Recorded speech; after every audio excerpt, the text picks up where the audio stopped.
샬롬, 이동춘 목사입니다. 오늘도 여러분의 삶이 주님의 평안으로 가득하시길 기원하며 하나님의 말씀을 나누겠습니다. 오늘 주시는 말씀은 욥기 23장 10절에서부터 17절의 말씀입니다. 이 말씀 중에 10절 말씀을 읽겠습니다. 그러나 내가 가는 길을 그가 아시나니 그가 나를 단련하신 후에는 내가 순금같이 되어 나오리라. 아멘. 욥기 23장 10절부터 17절 말씀을 본문으로 잘되게 하는 두려움, 바르게 하는 은혜라는 제목으로 말씀을 나누도록 하겠습니다. 욥, 이분 잘 아시죠?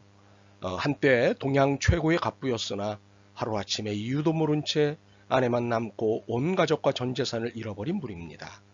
물론 우리야 성경을 통해 사탄의 장난질에 의해 욥이 시험을 당한 것임을 알지만 당시의 욥의 마음은 황망함 그 자체였을 것입니다. 그렇지 않았다면 정상이 아닌 것입니다. 그런데 욥은 정상이었음에도 불구하고 일반적인 태도를 넘는 신앙 고백을 하였습니다. 주신 분이 여호와시니 가져가시는 분도 여호와이신 것은 당연합니다. 그러니 불평이 있을 수 없습니다. 세상에 욥은 누가 봐도 정상이었고 이 신앙 고백 또한 정상이었습니다. 그런데 우리는 이 신앙 고백을 들을 때마다 당황합니다. 어찌 이럴 수가 있을까 하며 말입니다.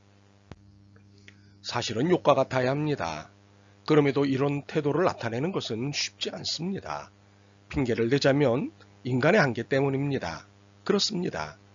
인간은 한계를 갖고 있죠. 이를 단박에 알 수 있는 것은 욥 때문입니다. 이렇게 귀한 신앙 고백을 하던 욥이 어느 순간 시비하는 사람이 되었습니다. 그 시작은 위로차 찾아온 친구들 때문이었습니다. 친구들은 분명 위로하겠다고 찾아왔습니다. 그런데 위로를 하면서도 이 모든 불행의 발단이 욥에게 있다고 지적하였습니다. 처음에는 욥이 이런 지적에 큰 반발을 하지 않았습니다. 그런데 친구들은 점점 강도 높게 욥의 문제를 지적했고 욥을 점점 더 불편하게 만들었습니다.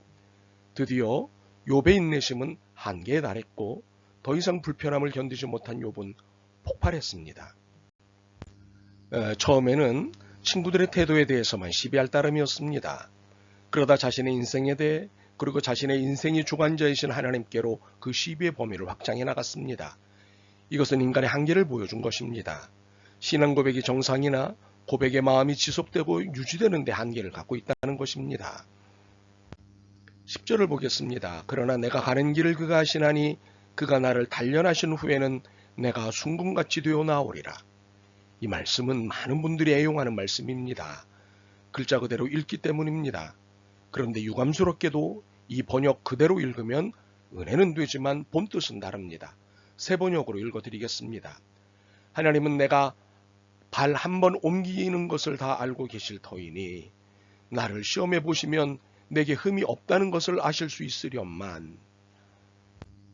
욥이 10절에서 하는 말은 하나님께 이의를 제기한 것입니다. 당장이라도 자신을 테스트해 보시면 자신에게 그 어떤 문제도 없음을 아실 것이라는 일종의 항변이었습니다.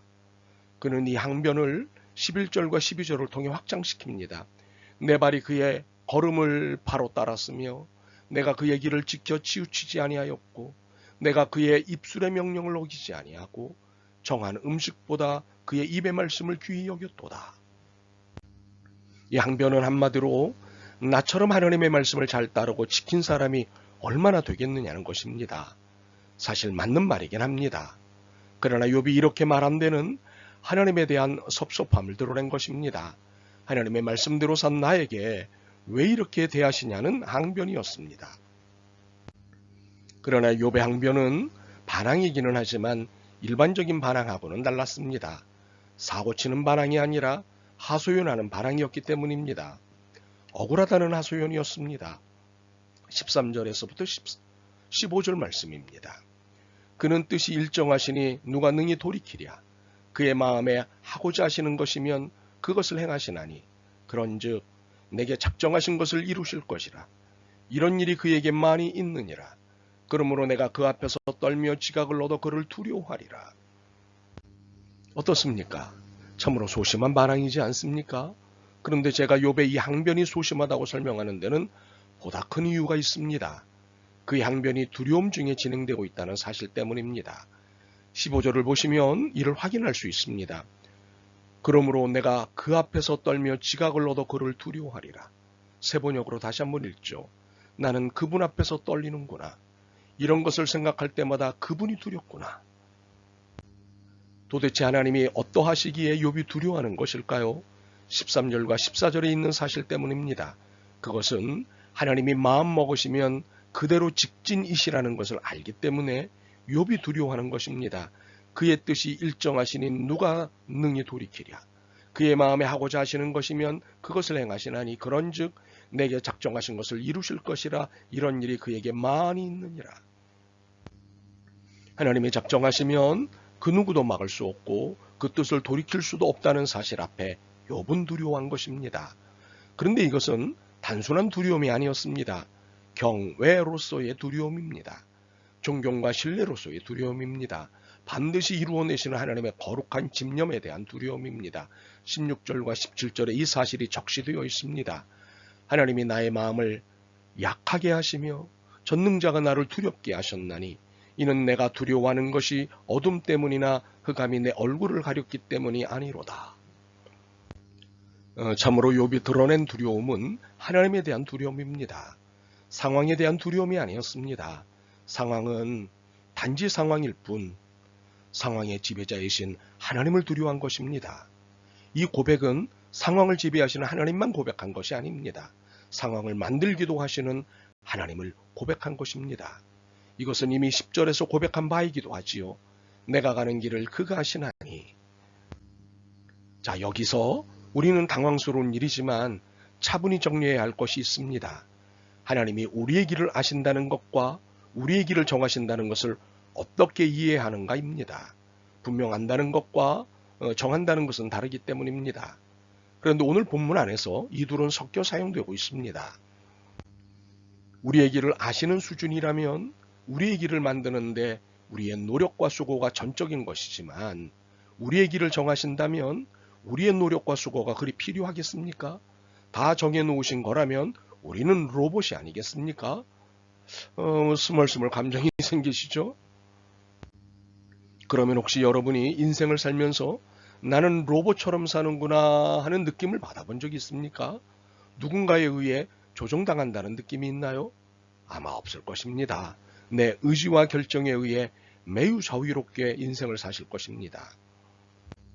그렇다면 나는 로봇이 아닙니다. 하나님이 정해놓으신 길을 사는 것이 아닙니다. 그렇다면 하나님이 내 길을 정하신다는 것은 무슨 의미일까요? 이것은 내가 잘 되기를 바라신다는 뜻이고 그래서 내가 잘 되는 방향으로 나의 생각과 태도를 유도하신다는 의미입니다. 옳지 않은 것, 하나님의 뜻이 아닌 것을 깨닫게 하시고 바른 길로 갈 마음을 주신다는 것입니다. 이것을 은혜라고 말하지요. 그래서 욥은 나중에 자신이 이런 부분들을 오해하고 잘못 해석했다고 고백했습니다. 하나님에 대해 모르면서 아는 척했다고 고백했습니다. 이제 우리에게 필요한 것은 하나님에 대해 서둘러 판단하고 오해하는 일입니다. 하나님은 우리가 어떤 상태인지 잘 아십니다. 하나님은 우리가 잘 되기를 원하십니다. 그렇기 때문에 은혜를 부어주십니다. 이 은혜는 예상 못한 것일 수 있습니다. 이 은혜는 내가 바라던 것이 아닐 수도 있습니다. 그러나 이 은혜는 나를 잘 아시는 주님이 부어주시는 은혜이고 모든 것을 합력하여 선을 이루시는 은혜입니다. 그러므로 은혜를 부어주실 때 우리가 해야 할 태도는 단 하나입니다. 주님 뜻대로 하옵소서 라는 고백입니다. 그리고 그 은혜의 파도에 삶을 맡기는 것입니다. 물론 파도는 두렵습니다. 그러나 은혜의 파도는 죽는 파도가 아니라 사는 파도입니다. 바라기는 우리 모두 이 은혜의 파도에서의 기분 좋은 서핑을 즐길 수 있기를 소망합니다. 우리의 몸과 마음과 삶을 맡기고 말입니다. 아멘. 주님, 두려움으로 가득한 삶입니다. 현재도 두렵고 미래도 두렵습니다. 그러나 욥을 통해 두려움 안에 은혜가 있음을 깨달았습니다. 주님, 뜻대로 하옵소서. 예수 그리스도의 이름으로 기도드립니다. 아멘. 오늘도 여러분의 믿음과 삶을 응원합니다. 사랑합니다.